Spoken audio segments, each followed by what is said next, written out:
Ada pertanyaan dari seorang perempuan melalui pesan pendek.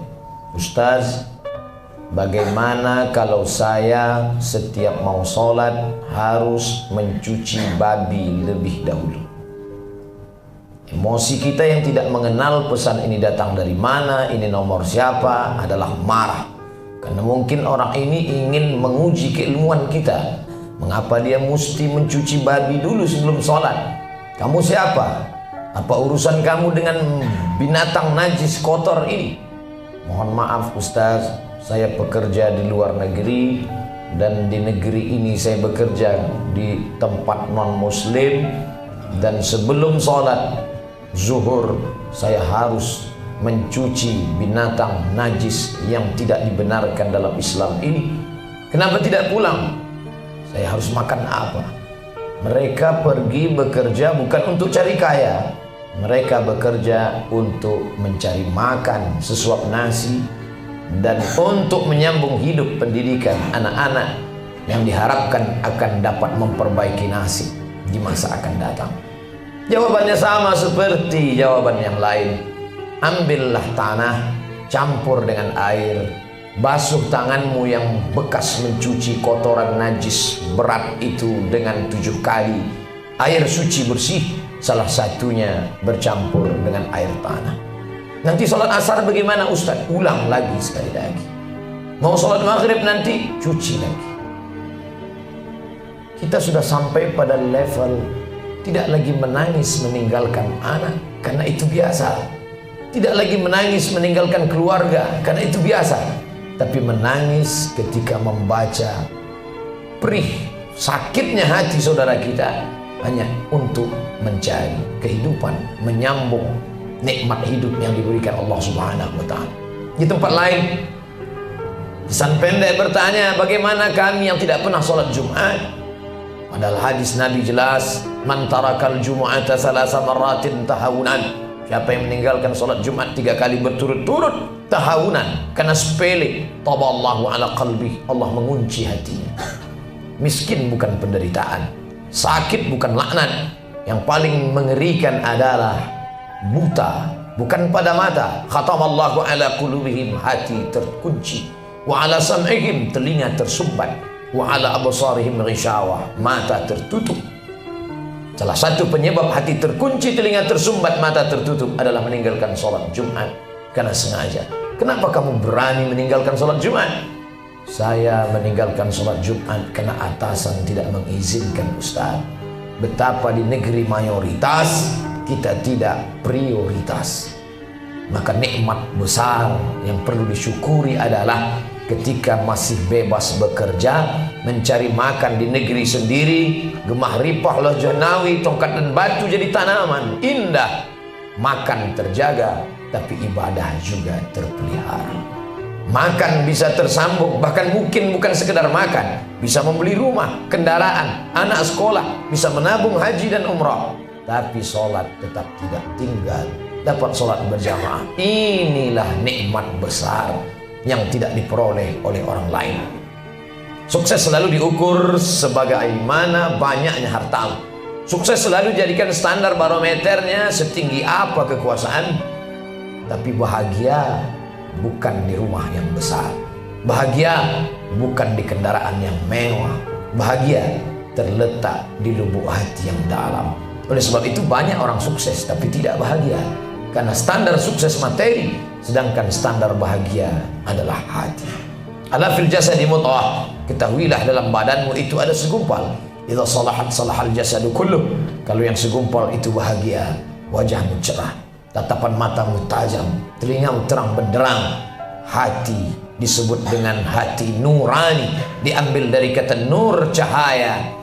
Kita hari ini bisa melihat, membedakan mana hak, mana batil, mana betul, mana salah, mana hitam, mana putih, mana lurus, mana bengkok, bukan karena kecerdasan otak kita. Berapa banyak orang yang cerdas, IQ tinggi, level internasional, tapi tidak bisa membedakan mana hak, mana batil.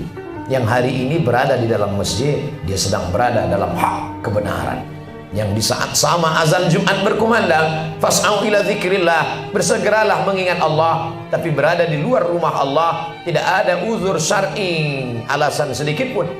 Sehebat apapun dia, lulusan luar negeri, titel PhD, Doctor of Philosophy, tapi dia batil dalam pandangan Allah. Ketika kita tundukkan kemauan kita, kita ikutkan dengan kemauan Allah, saat itu kita disebut mendapatkan taufik. Taufik, bertemunya dua kehendak, berjumpanya dua keinginan. Maunya kita tidur di bawah selimut yang tebal dengan AC yang cukup untuk menenangkan badan, tapi kita lawan itu semua. Saat itu kita sedang mengalahkan keinginan kita. Kita ikutkan kehendak Allah, di sanalah akan datang pertolongan Allah. Tapi ada nikmat yang lebih hebat daripada sekedar bekerja tanpa ada larangan, mencari makan, ibadah tetap terjaga. Ada pekerjaan-pekerjaan, profesi yang ketika itu dia geluti bernilai jihad fisabilillah. Dulu orang berpendapat kami hanya pegawai biasa, yang dapat berjihad ini kiai, para habaib, tuan-tuan guru, mereka yang dipukul ombak di ampas gelombang membawa syariat Islam. Bagaimana ketika Tariq bin Ziyad menyeberang Samudra Atlantik membawa pasukannya menuju negeri bernama Andalusia. Dialah sang mujahid fisabilillah. Kami bukan mujahid, kami manusia biasa, Ustaz. Bagaimana Muhammad Al-Fatih menembus 4 tembok yang dibangun oleh Kaisar Konstantin, meluluh lantakkan Konstantinopel, tapi kata meluluh lantakkan tidak meratakannya dengan tanah. Masjid besar bernama Hagia Sophia, gereja yang dulu dibangun oleh Konstantin, tidak diusik sedikit pun, sampai hari ini masih tetap tegak berdiri. Apakah umat Islam tidak sanggup membangun masjid sebesar itu? Muhammad membangun masjid tepat di seberangnya 2000 keramik berwarna biru, sehingga masjid itu disebut dengan Blue Mosque, masjid biru. Lebih mewah, lebih megah, lebih tinggi, lebih hebat. Umat Islam ingin berkata, kami datang tidak menghancurkan, kami datang sebagai rahmatan lil alamin. Mereka yang disebut sebagai pejuang Islam, kami hanya pegawai biasa, Ustaz, kami hanya karyawan mencari makan. Tidak, karena dalam pekerjaanmu sudah menebarkan jihad fisabilillah, tapi bukan jihad bermakna menghancurkan. Jihad bermakna melawan keegoan diri, melawan kemauan hawa nafsu, meluluh lantakkan perang syahwat, tapi dapat dimenangkan karena Allah yang menolong. Walladzina jahadu fina, mereka yang bermujahadah melawan hawa nafsunya untuk mencari jalan kami. Apa janji Allah? Lanahdiyannahum subulana, kami akan tunjukkan jalan kami. Itulah jihad. Orang tidak tahu kebenaran. Saking banyaknya orang batil berkata betul, sampai-sampai orang betul pun tidak lagi dapat membedakan mana yang batil, mana yang betul. Tapi ketika ditampakkan kebenaran itu, disiarkan bukan dari mulut ustaz, bukan dari khutbah, tapi dari acara, dari liputan, sehingga semua umat dapat melihat terang dengan nyata. Itulah jihad yang luar biasa. Bukan jihad yang biasa. Mereka tidak pernah berceramah, tidak pernah memberikan kultur, tapi dengan bakat keilmuan dalam bidang multimedia, sains, teknologi.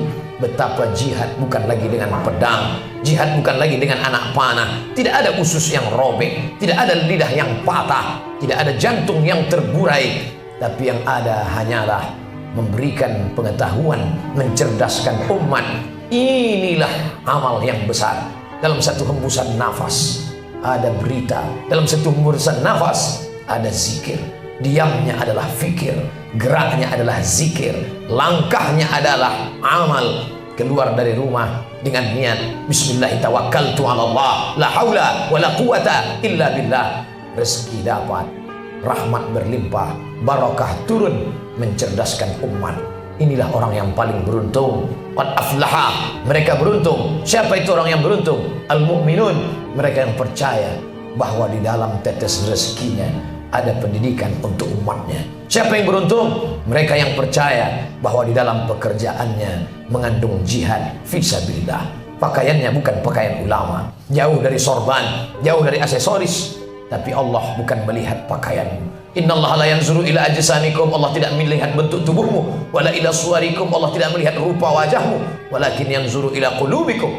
Yang dilihat Allah adalah kesucian hatimu, ketulusan imanmu, ketulusan iman dan niat baikmu, wa a'malikum, dan etos kerjamu.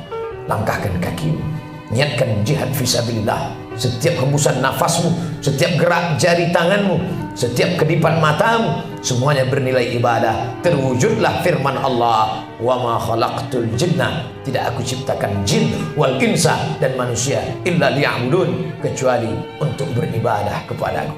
Adakah saat-saat genting orang ketakutan? Ya, semuanya takut. Karena kalau ini dijalankan, ini dilaksanakan, ini dilakukan, akan hilang pekerjaan, akan hilang sumber rezeki, akan hilang makan.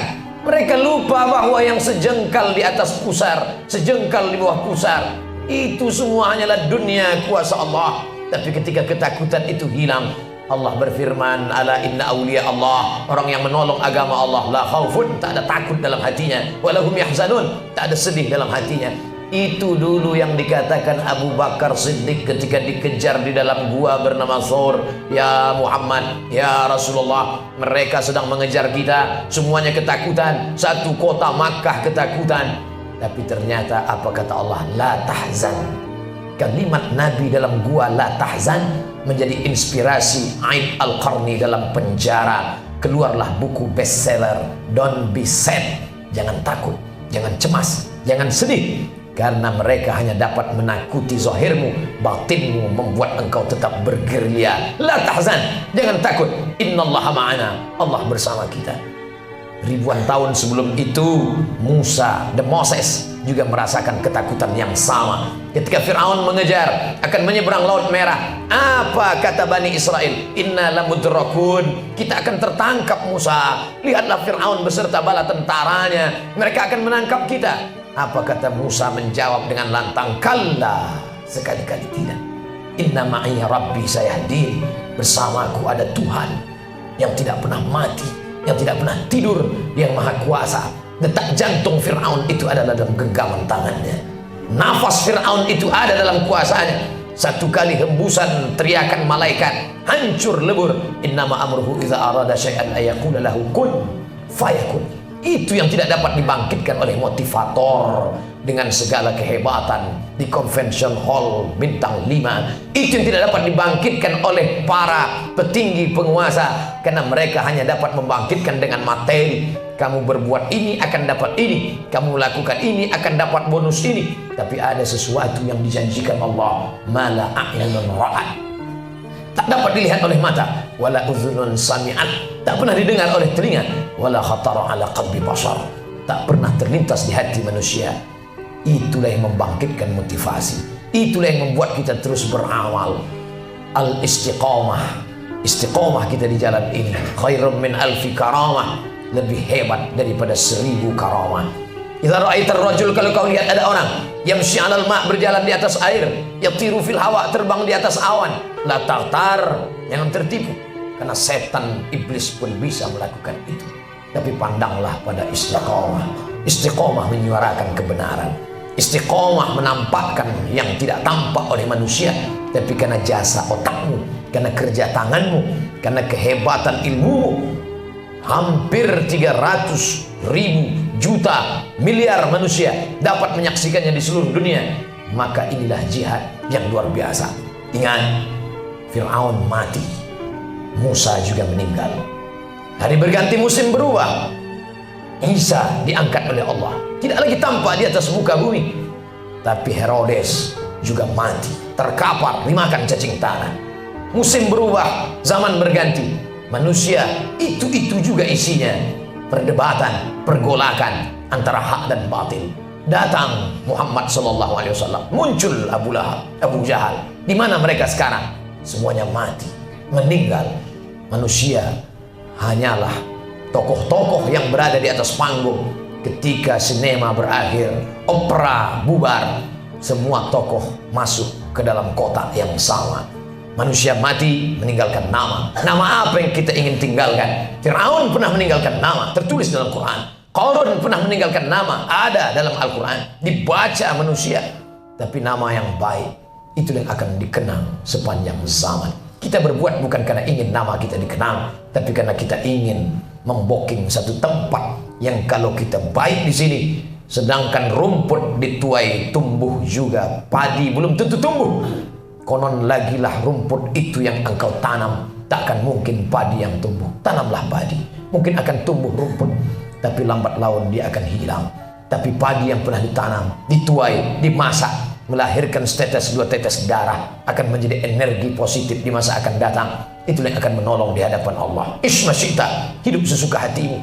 Kau mau hidup dengan cara Fir'aun, silakan. Mau hidup dengan cara Qarun, silakan. Mau hidup dengan cara Haman, silakan. Fa innaka mayyit. Tapi ingat, kau akan mati. Dan ketika mati, yang dibawa hanya iman dan amal saleh.